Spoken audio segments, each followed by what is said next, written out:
Market లో invest చేసి మీ డబ్బులు డబుల్ చేసుకోవాలనుకుంటున్నారా? సుందరరామిరెడ్డి గారి లైవ్ సెమినార్ కి అటెండ్ అవ్వండి.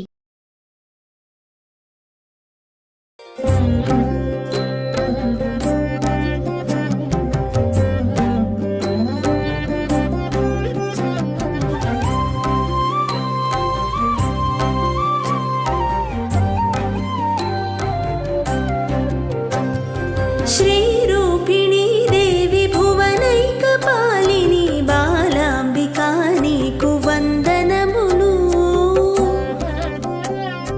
విశ్వ ప్రాణాధార శక్తి స్వరూపిణి బాలాంబికా నీకు వందనములు.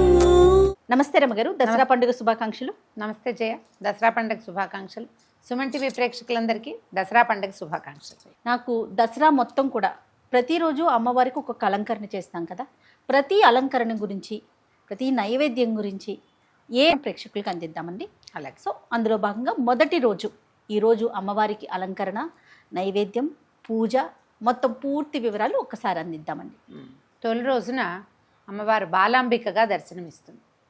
అయితే మనకి నవదుర్గా స్వరూపాలలో పూజించే విధానం ఒకటి కనపడుతుంది. అమ్మవారి అవతార విశేషాలతోటి, ప్రత్యేకంగా అవతారాలతోటి పూజించే విధానం ఒకటి కనపడుతుంది. శ్రీశైలం దేవస్థానంలో అయితే నవదుర్గా పూజ చేస్తారు. వారు శైలపుత్రికి ఇవాళ అలంకారం చేస్తారు.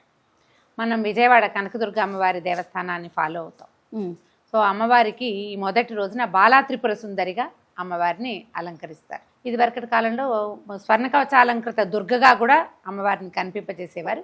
ఈ సంవత్సరం బాలాంబికగా చేస్తున్నారు.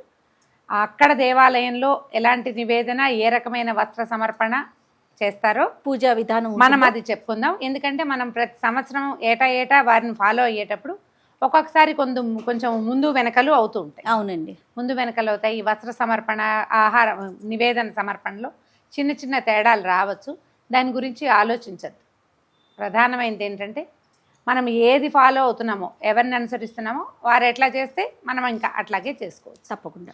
అయితే ఈ బాలాంబికగా చెప్పబడే అమ్మవారు ఎప్పుడు నిత్యము 9 సంవత్సరాల వయసున్న కన్యక్కగానే దర్శనమిస్తుంది.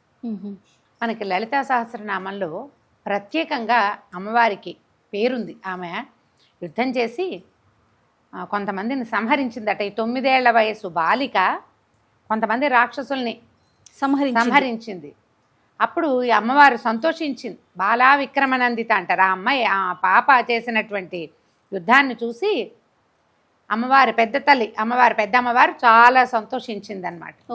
ఇప్పుడు అమ్మవారు ఆమె కదా ఈ స్వరూపంలో ఎందుకుందంటే, మనకి యుద్ధం జరిగినప్పుడు అమ్మవారు తన తాలూకు అన్ని శక్తుల స్వరూపాలతోటి విడివిడిగా దర్శనమిచ్చిందని చెప్తారు. ఆ వేరుగా ఇచ్చిన దర్శనాలలో బాలాంబిక దర్శనం ప్రధానమైంది. అయితే ఈ బాలాంబిక బాలా మంత్రం చాలా విశేషమైన మంత్రంగా చెప్తారు.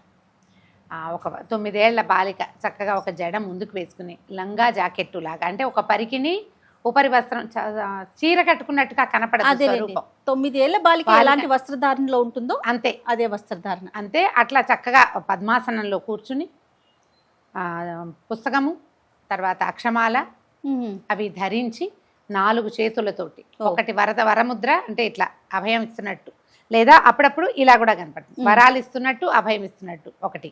తర్వాత ఒక పువ్వు పట్టుకుంటూ, చిన్నపిల్ల కదా, అవునవును, ఒక పువ్వు పట్టుకుని హేళగా ఆయుధాలు లేవు ఆమెకి, ఆభరణాలు తప్ప ఆయుధం లేని ఒక ప్రత్యేకమైన స్వరూపంలో కనిపిస్తుంది. అయితే ఈ అమ్మవారి ఆరాధనతోటి మనకి విశేషంగా జ్ఞానం కలుగుతుందని చెప్తారు.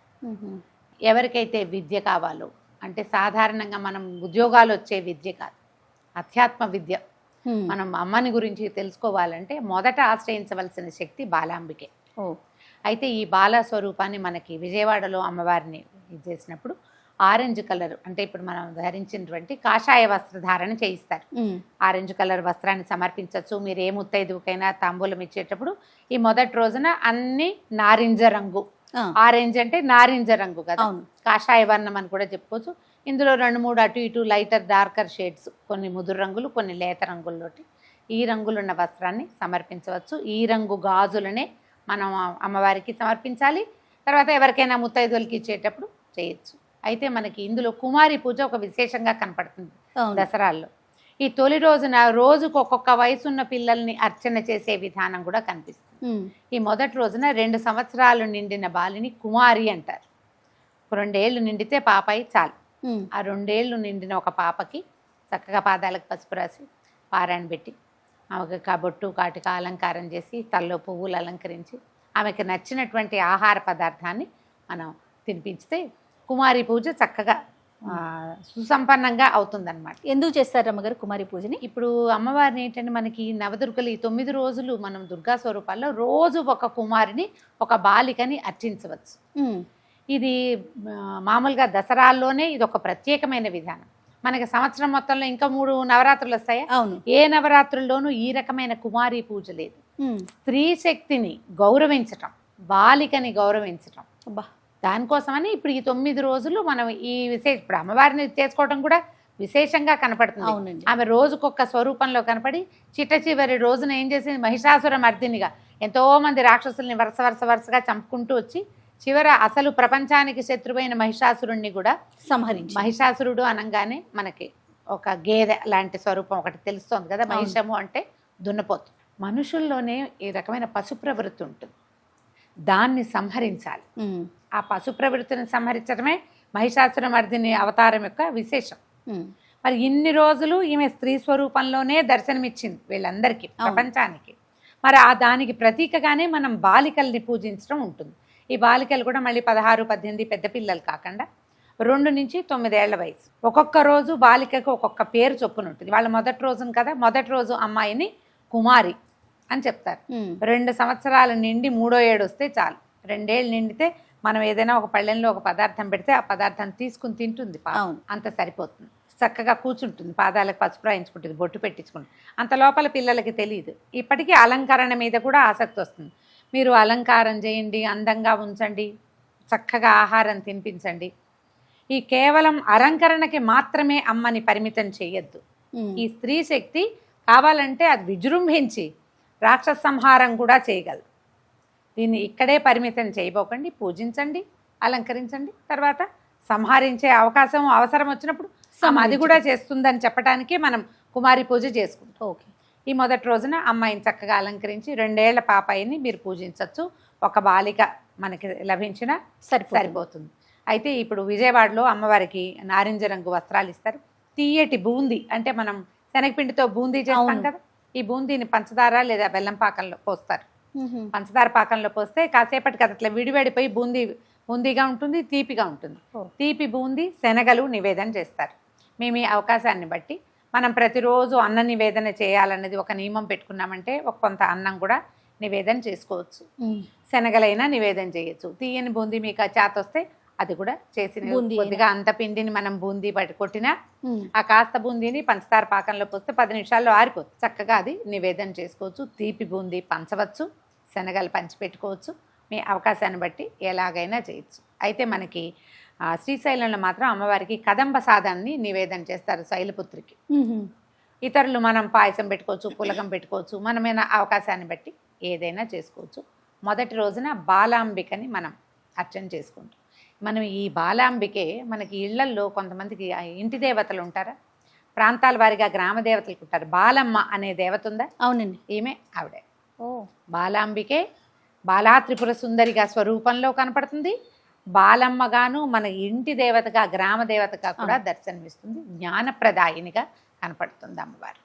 ఈ రోజున ఇలాంటి అర్చన చేసుకుని మర్నాటికి మళ్ళీ ఇంకో రకమైన అర్చనతోటి మన స్వరూపం మార్చుకోగలిగితే. ఇంట్లో చేసుకునేటప్పుడు కూడా ఇదే పూజా విధానాన్ని పాటించాలి. ఇప్పుడు మనకి బాలాంబికకి స్తోత్రం కనిపిస్తుంది, స్తోత్ర నిధి లాంటి యాప్లు ఉన్నాయి, మనకు అవకాశం ఉంది కదా. అష్టోత్తరం కనిపిస్తుంది బాలకి, బాల అష్టోత్తరం చక్కగా చదువుకోవటము, పువ్వులు సమర్పించుకోవటము. ఏ పువ్వులతోటైనా అర్చన చేసుకోవచ్చమ్మా. వాసన వచ్చే పువ్వులైతే మంచిది.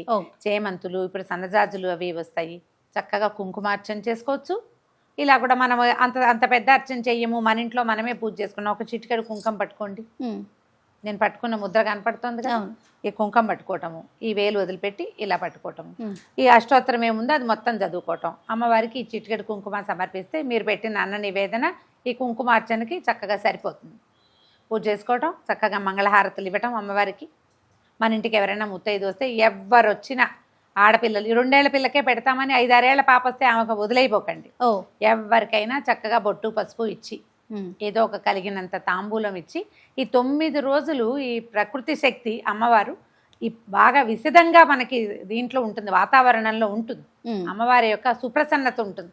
కాబట్టి ఎవరికి ఇచ్చినా అమ్మకి ఇచ్చినట్టే భావించి పూజ చేసుకోండి. రైట్ అమ్మగారు, నమస్తే. నమస్తే జయ.